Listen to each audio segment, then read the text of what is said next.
Hello students, मैं शंकर अमुलानी एक बार फिर आपके सामने प्रस्तुत हूं लेकर अपना अगला video for class 10th and today's topic is trigonometry. तो आज हम पढ़ेंगे इंट्रोडक्शन टू ट्रिग्नोमेट्री, क्योंकि इससे पहले कभी आपने ट्रिग्नोमेट्री नहीं पढ़ा है टिल 9th क्लास। तो अभी आप पढ़ने जा रहे हैं ट्रिग्नोमेट्री। तो क्या है ये ट्रिग्नोमेट्री, समझेंगे हम आज, इसके बेसिक कॉन्सेप्ट्स के ऊपर बात करेंगे। लेकिन उससे पहले अगर आपने अभी तक हमारे चैनल को सब्सक्राइब नहीं किया है तो जल्दी से इसे सब्सक्राइब कर लीजिए और बेल आइकन दबाना न भूलें। तो चलिए शुरू करते हैं आज का टॉपिक, जो कि है ट्रिग्नोमेट्री। चलिए स्टूडेंट्स, तो बात करते हैं ट्रिग्नोमेट्री की। तो क्या है वर्ड ट्रिग्नोमेट्री? एक्चुअली ट्रिग्नोमेट्री जो वर्ड है, it is formed by two Greek word and these are the trigonon plus metron. So the meaning of trigonon is triangle and the meaning of metron is the measurement. किन दो word से मिलकर बना है? One is the trigonon and second is the metron. इन दोनों से मिलकर बना है वर्ड ट्रिग्नोमेट्री। ट्रिगोनोन का मतलब होता है ट्राइंगल, ट्राइंगल से आप सभी परिचित हैं, एंड मेट्रोन का मतलब होता है मेजरमेंट, ये भी आपको पता है। तो hence the complete meaning of word trigonometry, अगर बात करें कि ट्रिग्नोमेट्री क्या है, तो ट्रिग्नोमेट्री का जो कंप्लीट मीनिंग है वो है मेजरमेंट ऑफ ट्राइंगल। किसी भी ट्राइंगल का जो मेजरमेंट है दैट इज द ट्रिग्नोमेट्री है। अब ट्राइंगल में क्या क्या आता है? साइड्स आती हैं और एंगल आता है, ठीक है। अब हमारे दिमाग में ये क्वेश्चन बनना जरूरी है कि किसने और क्यों इसे इन्वेंट किया था। तो मैं आपको बता दूं, ट्रिग्नोमेट्री को इन्वेंट करने वाला कोई मैथमेटिशियन नहीं था, वो था कौन? एस्ट्रोनॉमर था। तो किसने इन्वेंट किया था? The first concept of trigonometry was given by a great astronomer Hipparchus. किसने इसको इंट्रोड्यूस किया था? The first concept was given by Hipparchus. कौन थे Hipparchus? He was a great astronomer, और जब वो प्लेनेट से रिलेटेड, स्पेस से रिलेटेड स्टडी कर रहे थे, देन ही नीड एंगल्स, और एंगल को इन्वेंट करने के लिए उन्होंने ट्रिग्नोमेट्री का फर्स्ट कॉन्सेप्ट दिया। Therefore he is known as father of trigonometry. तो ये एक जीके का क्वेश्चन भी है और मैथमेटिकल क्वेश्चन भी है। कई बार कॉम्पिटिटिव एग्जाम्स में पूछा जाता है कि who is the father of trigonometry. So Hipparchus is the father of trigonometry, ये हमें पता होना चाहिए। तो हमने क्या जाना है यहाँ पर कि जो ट्रिग्नोमेट्री है उसका मतलब है measurement of triangles. But in class 10th we study about only right angle triangle. हम ज्यादा डिटेल में नहीं जाएंगे। स्टार्टिंग जो बेसिक कॉन्सेप्ट्स हैं वो किस पर बेस्ड है? राइट एंगल ट्राइंगल पर। तो हम पढ़ेंगे राइट एंगल ट्राइंगल के बारे में। चलिए तो बात करते हैं राइट एंगल ट्राइंगल के बारे में। तो ये एक राइट एंगल ट्राइंगल है। आप सभी लोग जानते हो कि राइट एंगल ट्राइंगल में क्या होता है? एक एंगल राइट एंगल होता है और बाकी दो एंगल जो होते हैं वो एक्यूट होते हैं। तो ये राइट एंगल ट्राइंगल है। अब अपन बात करते हैं कि जो ट्राइंगल होता है, ट्राइंगल में कितनी साइड होती है? 3, और तीनों साइड्स के in right angle triangle, specially in right angle triangle, इन तीनों साइड्स के जो होते हैं वो नेम होते हैं। वो क्या होते हैं? हाइपोटेनियस, बेस और परपेंडिकुलर। अब कैसे डिसाइड किया जाए कि क्या होता है? जनरली लोग क्या सोचते हैं, जो वर्टिकल लाइन है that is perpendicular, horizontal base, और जो स्लैंट लाइन है दैट इज द हाइपोटेनियस। पर ऐसा नहीं है। तो इसके बारे में कुछ खास बात है, ये देखिए। The side opposite to right angle is called hypotenuse. जो राइट एंगल होता है उसके सामने वाली जो साइड होती है वो ऑलवेज हाइपोटेनियस होगी। क्या होगी? हाइपोटेनियस, या फिर लॉन्गेस्ट साइड इज हाइपोटेनियस। अब बात करते हैं perpendicular. The side opposite to measuring angle is perpendicular. Measuring angle मतलब जो हम ट्रिग्नोमेट्रिक रेशियोज निकालेंगे वो किस एंगल पर निकालेंगे, ये बहुत इंपॉर्टेंट बात होती है। तो मेजरिंग एंगल डिसाइड करना जरूरी है। तो अब ये तो 90 हो गया। अब इन दोनों में से कोई मेजरिंग एंगल होगा। अगर ये मेजरिंग एंगल है थीटा, तो फिर उसके सामने वाली साइड परपेंडिकुलर होगी, और अगर ये मेजरिंग एंगल है तो उसके सामने की साइड ये perpendicular.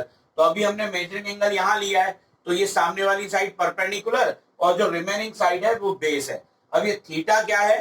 Theta is an angle. ये इसको क्या रीड करते हैं अपन? It is a theta. ये किसके लिए आता है? Basically it represent a angle, an angle. ये एंगल को क्या करता है? रिप्रेजेंट करता है कहीं पर भी। तो समझ में आ गया क्या खास बात है यहाँ कि जो मेजरिंग एंगल है उसके सामने वाली जो साइड होगी वो परपेंडिकुलर, और 90 डिग्री के सामने वाली जो साइड होगी वो हाइपोटेनियस। तो बची हुई जो साइड होगी वो क्या हो जाएगी, बेस। तो ये जानना बहुत जरूरी है फॉर द ट्रिग्नोमेट्रिक रेशियोज। तो अभी अपन बात करेंगे ट्रिग्नोमेट्रिक रेशियोज के बारे में। चलिए तो बात करते हैं ट्रिग्नोमेट्रिक रेशियोज, जिन्हें टी रेशियोज भी बोला जाता है। Why they are called the ratios?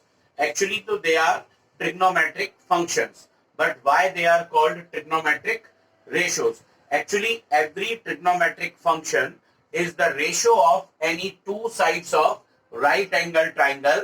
Therefore, they are called trigonometric ratios. Clear हो गया? Every trigonometric function is the, जो trigonometric function होते हैं वो right angle triangle की कोई भी दो sides का ratio होते हैं, इसीलिए उन्हें trigonometric ratio कहते हैं। अब how many these are?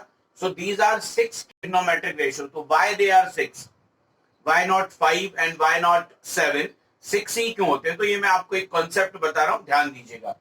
We know that there are 3 sides of a right angle triangle. ठीक है, perpendicular, hypotenuse and base. 3 side है। अगर इन 3 में से मैं कोई भी दो लूं, कोई भी दो एक टाइम पे लूं, तो टोटल 6 कॉम्बिनेशन ही बनते हैं जो ये दिए हुए हैं। P upon H, B upon H, P upon B, B upon P, H upon B, H upon, सभी डिफरेंट है। तो only 6 different combinations are made, या अरेंजमेंट्स बन सकते हैं, इसीलिए ही 6 ट्रिग्नोमेट्रिक क्या होते हैं, रेशियोज होते हैं। समझ में आया? अब ये रेशियोज क्या है समझते हैं। देखिए पहला है sine, SIN is the full name. Abbreviation form में लिखेंगे तो SIN लिख देते हैं, sine theta. And sine theta is the ratio of perpendicular and hypotenuse, so P upon H। The second one is the cosine, the full name is cosine. Short में से क्या लिखेंगे in abbreviation form, cos theta, so ये आ जाएगा B upon H, base upon hypotenuse. The third one is the tangent and the abbreviation form is tan theta, P upon B, perpendicular upon base. The next one is the cotangent and the abbreviation form is cot theta, ये होगा B upon P, base upon perpendicular. Next one is the second, और सीकेंड भी पढ़ते हैं इसको, and in the abbreviation form is sec theta, इसका ratio है H upon B, hypotenuse upon base, and the last one is the cosecant, so its abbreviation, अगर मैं 3 letter ही ले रहा हूं, इसमें 3 ले लेता तो COS cos, बट वो तो पहले ही दिया हुआ है तो कंफ्यूजन ना हो, इसीलिए 2 और लेटर ले लिए तो cosec, cosec theta is equal to H upon P. So these are the 6 ratios. अब आप देखिए these are the full name, ये जो है पूरे इनके फुल नेम होते हैं क्या, sine, cosine, tangent, cotangent, secant, cosecant, और ये जो होते हैं these are the abbreviation form. ये क्या है, एब्रीविएशन फॉर्म और शॉर्ट फॉर्म। अब हमें समझना होगा कि एब्रीविएशन फॉर्म में क्या क्या हो रहा है। एक तो without any angle there is no meaning of any trigonometric ratio, ये बात दिमाग में बिठा लो। बिना किसी एंगल के इसका कोई मीनिंग नहीं होगा, क्योंकि एंगल इज द मस्ट, और वही एंगल क्या होता है, मेजरिंग होता है। अगर एंगल नहीं होगा तो मुझे क्या नहीं पता होगा, मेजरिंग एंगल हो। मेजरिंग एंगल नहीं है तो मैं डिसाइड ही नहीं कर पाऊंगा कि परपेंडिकुलर क्या है और बेस क्या है। तो एंगल इज द मस्ट, तो दिमाग में बिठा लीजिए, without any angle there is no meaning of any trigonometric ratio. दूसरा, when we write the trigonometric ratios in abbreviation form, तो इनका जो फर्स्ट लेटर होता है that will be the small letter, कभी कैपिटल नहीं लिखेंगे कि कैपिटल S या कैपिटल C या कैपिटल T लिखते हैं, they are always small। अब दूसरी एक बात, मुझे पता है कि 3 साइड थी और एक बार में 2 ले रहे हैं, तो मेन तो 3 ही रेशो बन रहे हैं, बाकी 3 क्या हो रहे हैं, उनके ऑर्डर को चेंज करने से मिल रहे हैं। इसका मतलब मेन 3 ट्रिग्नोमेट्रिक रेशियोज हैं और 3 उनके क्या होंगे, रेसिप्रोकल्स होंगे। तो कैसे पता चलेगा, देखिए हम देख रहे हैं ये P अपॉन B, ये B अपॉन B, तो these are the reciprocals. B upon H और ये H अपॉन B, तो these are also reciprocals. P upon H और H अपॉन P, तो दीज आर ऑल्सो रेसिप्रोकल। तो हमें क्या पता चला कि 3 मेन ट्रिग्नोमेट्रिक रेशियोज हैं, साइन, कोसाइन, टेंजेंट, मतलब साइन, कॉस एंड टेन, और 3 उनके क्या है, रेसिप्रोकल है। तो यहां से पता चल रहा है कि कौन किसका रेसिप्रोकल है। ठीक है, कौन किसका रेसिप्रोकल है, तो देखिए sign theta is reciprocal of cosec theta और cosec theta is reciprocal of sin theta. Second one, cos theta is reciprocal of sec theta, और sec theta is reciprocal of cos theta. And the third one, tan theta is the reciprocal of cot theta, और cot theta is the reciprocal of tan theta. तो अगर आपको दिक्कत भी आ रही है इन फॉर्मूलों में तो परेशान होने की जरूरत नहीं है।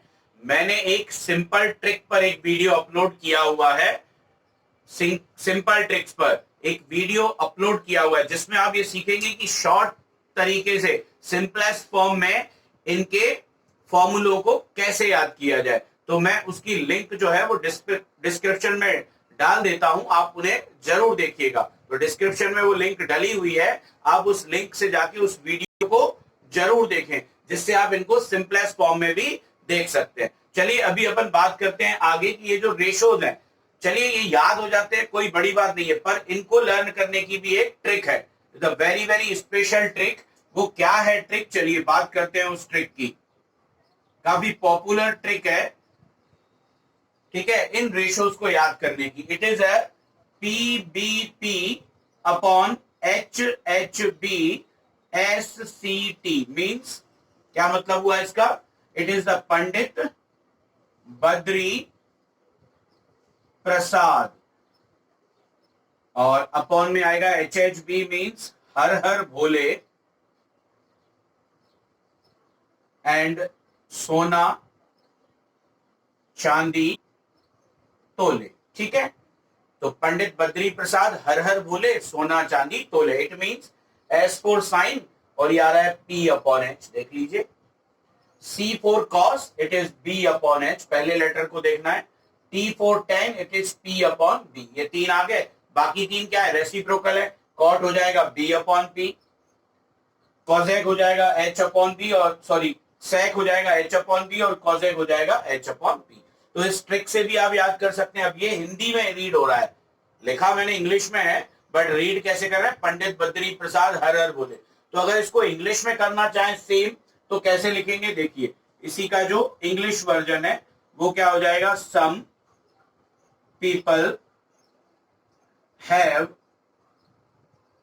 कर्ली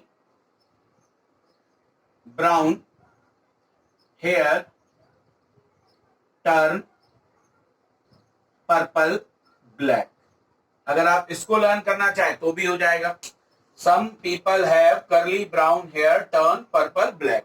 अगेन वही S P upon H, C B upon H, और T P अपॉन B। तो SCT is the sine cos and tan. तो most popular is the Pandit Badri Prasad हर हर बोले सोना चांदी तोले। तो इसको अगर आप दिमाग में रख लेंगे तो बहुत सारे क्वेश्चंस आपके बन जाते हैं। तो अगली वीडियो में हम बात करेंगे trigonometric ratios of specific angle. कुछ स्पेसिफिक एंगल के ट्रिग्नोमेट्रिक रेशियोज क्या होते हैं उनके बारे में हम बात करेंगे। और अगर आप हमारी लाइव क्लासेस ज्वाइन करना चाहते हैं तो हमें कांटेक्ट कीजिए, and number is given in the description, and also download our app Rays Academy. तो तब तक के लिए जय हिंद, जय भारत।